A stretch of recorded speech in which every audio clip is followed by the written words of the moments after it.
In this short video, we're going to be talking about ways that we can better visualize our container hides, meaning what the odor could potentially be doing with our container searches. Now you may be asking, hang on a second, why does this even matter? It's a container search. The dog just needs to figure out the container that has the hide within it. But that means that odor must escape the actual container in order for the dog to detect it. And that's why it's important for us as handlers and trainers to understand the ways that the odor can escape that container so we can have some good understanding of what our dogs may be telling us as they're tackling a container search. So this means that we should be considering the ways that the odor could potentially escape the container. And this can all change based upon the type of container. Is it going to be escaping through the seams? Maybe if there are any holes. Maybe it'll be escaping from the top, the side, the bottom, or all three. But there are also some situations where the odor may not be able to escape at all. Think about an odor-proof container. That would be a problem. So we want to make certain that we're considering these things when we're designing our searches. Because at the end of the day, what we're trying to understand is what is the dog experiencing or what are they seeing when they're actually tackling a container search? Are they noticing odor information that they can use in order to work their way back to source? Are they noticing a collection of odor that may be on a container that may not actually be where the hide is? It could be odor that's collecting from another odor container. Or are they noticing something completely different? Maybe it's dog drool, maybe it's distractor, maybe it's something else, who knows? We want to be able to better appreciate what these things are when we're tackling our container searches.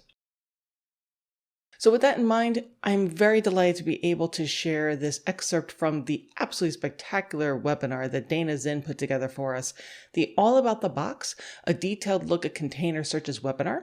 And this is where she used dry ice within various containers in order to show from the fog that was generated from the dry ice where the odor could potentially be escaping from. You can then have a better idea about airflow. And she discusses things that we should be considering based upon the type of container, the size of container, as far as the orientation of the containers. This webinar is a must, but this little excerpt I think is absolutely spectacular. So we'll take a look at that video and then we'll talk about it on the other side. Just going to look at this video I made. Some of you have probably seen this before. I made this for a search area evaluation webinar I did several years ago, but I really just like it. And it just shows some basic dry ice movement in and around containers. So let's take a look at this one. So this is just dry ice in a mailer box, and you're just watching the general kind of outpouring of this fog. And you can see here that we've got the prevailing airflow is pretty much coming off of our left. We've got a little bit coming on the right here, but most of it's kind of blowing across the top and over this way. And you've got it coming out of the seams, and we're going to get some nice pictures of what these corner seams really look like too as well. And just looking at it pouring out. All right, so this is me moving around the box. So you can see how much I push the air away, and then it follows me as it kind of moves into my wake as I go past. And we'll get a better visual of that when we're looking at paint cans in a second. But this is just me moving around and just looking at general disruptions and changes in the airflow. So now we have a shift in the air, and it gets pretty still. So it's kind of pouring out. I love this kind of waterfall effect that's happening here. Right out the corner of the box and just kind of dripping out the seams here, and just how much more is sticking like right near the box here. And that's completely about the prevailing airflow that's changed. Got very quiet for a second. And this happens in a split second when the dog is searching as well. Each search, each container search in a trial is different for every dog that comes in the room.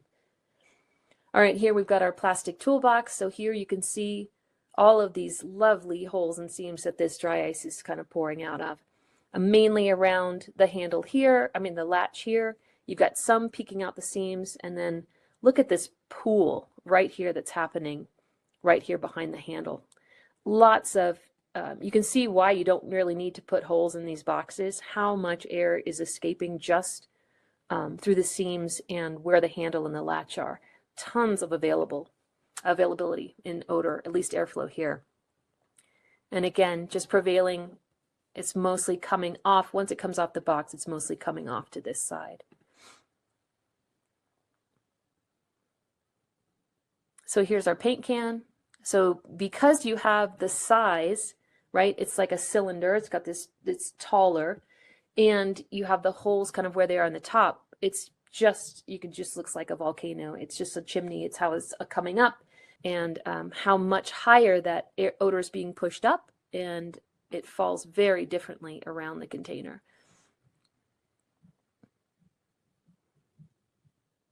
So I love this visual of me moving in. So as soon as I push in, I'm disrupting the air here and I'm pushing the odor away from me. And then as soon as I clear out, it moves right back into the space that I just left open behind. So imagine the dog coming in. As they're coming in and pushing through, they're pushing odor away. And as soon as they come through, they leave the gap and the odor fills it in. And that's so often why the dogs will move past odor in a box and go to the next one and then turn back into it. It happens all the time. All that space that's left behind the dog is filled with whatever odor is behind them. And so again, there's a little kind of move and a push away, and then the prevailing air actually pushes it a little bit that way, but you can see how much it lingers because it wants to fill the space that I just opened up on this side. But prevailing airflow usually always wins. Just great. I just love the image of the odor moving with me as I'm going past, and then it kind of goes back to where it wants to. So again, just that chimneying effect. So here again, going back to the containers, now we have a different surface that it's sitting on. It's no longer the carpet, which is like really, you know, it's much more absorbent of that odor. This is a slicker plastic surface, trying to mimic more of a varnished floor that may really skittle that odor along it much more than, you know, hardwood, carpet, a porous tile, something like that is very different. So I just love to look at how it interplays with the box next to it. So you can see it's coming off here, and it's hopefully you can see we've got these mild little eddies coming in between the two boxes, and then we've got much more kind of pooling and swirling on the edge here.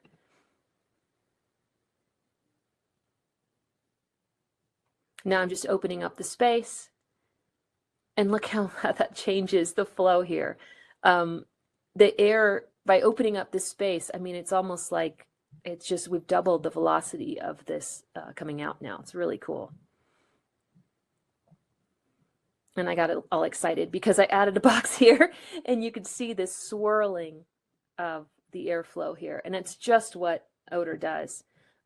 Every time it comes in contact with another object, it's going to kind of bounce back and form these wonderful, just circular flows that the dogs work every time they come off of a container. It's really, really neat to see. And now we go back to the toolbox and just pouring out and just looking again at kind of how it's working on the objects nearby, really skittering along the floor, pushing along past this container. And now we switch to the higher container next to it. And so we've got a little bit of different changes that are happening next to it. So I just want you to think about, you know, if you've got source here and you have a taller object nearby, you've got this source coming and it's going to be playing off this object. So how often the dogs will need to come over and work up this and then work back to the source here, versus if the source were here and it were playing off of this container, we saw how much of that dry ice was kind of swirling and pooling on top where the handle was. Imagine this coming up here and dropping down and swirling on top of this container. Not a super clear picture always for the dogs at all. So I just love all of that imagery. I think it helps me kind of get an idea of what the dog is looking at as they're moving through and passing around containers in a search. So again, a huge thank you to Dana Zinn for putting together this presentation for us. It's a very good one, and everyone who has taken it has really enjoyed it. But what I'm hoping that this video can show is that there's a couple questions that we should be asking ourselves when we are putting together our container searches. How is it that we're actually designing our searches, and are we taking into account how the odor may actually be escaping from our containers and then interacting with other containers or the space as a whole? Are we considering the entirety of the odor picture, what the dog has to contend with when they're tackling this container search? And then we also have to ask ourselves, what is it that the dog thinks that they're supposed to do? Do they think that what is valuable, what we are asking them to do, is to find what's inside the container? Or have we inadvertently been training so that they only really need to get information on the outside of the container? And as Dana's videos were showing with the dry ice, is that you very well could have that fog from the dry ice, which is, again, not a one-to-one comparison to our odor, but it's a good visualization exercise, that you could have some of that dry ice fog really collecting onto other containers. And depending on the type of container, there could be a whole lot of fog on that container, but there's not actually a hide within it. So we really want to think about, when we're doing our training, what do our dogs perceive? How is it that they understand what it is that we're asking them to do? And then are there ways that we'd be able to offer a more clear picture with how we're training? With that in mind, we do have several webinars that focus on container searches that I highly recommend that you check out. Definitely encourage you to check out Dana's All About the Box, a detailed look at container searches webinar. She also did a part 2, which again, highly recommend. People loved this webinar. Michelle Ellertson put together an absolutely fabulous webinar, the Dog-Driven Container, the Why and How webinar. Again, we get lots of really good feedback from this one as well. And I also put together a webinar called the Cause and Cure for False Alerts Container Searches webinar, where I also received insights from Laurel Scarione. Again, people have really enjoyed this as well. So we'll make certain that there are links for all these webinars where we post this video. So I hope you found this video helpful. Definitely encourage you to check out everything that we have to offer at Setwork University. We have a very large library of stuff. That includes our online courses, webinars, seminars, virtual events, and ebooks, our regularly updated blog, the All About Setwork podcast, free live streams, free training tips, as well as our newly launched Setwork U community. If there's a particular topic that you're interested in, or if you have a specific question, always feel free to reach out. We definitely want to be offering what everyone is interested in and what you need. But thank you so much for watching. Please give a cookie to your puppy for me. Happy training. We look forward to seeing you soon.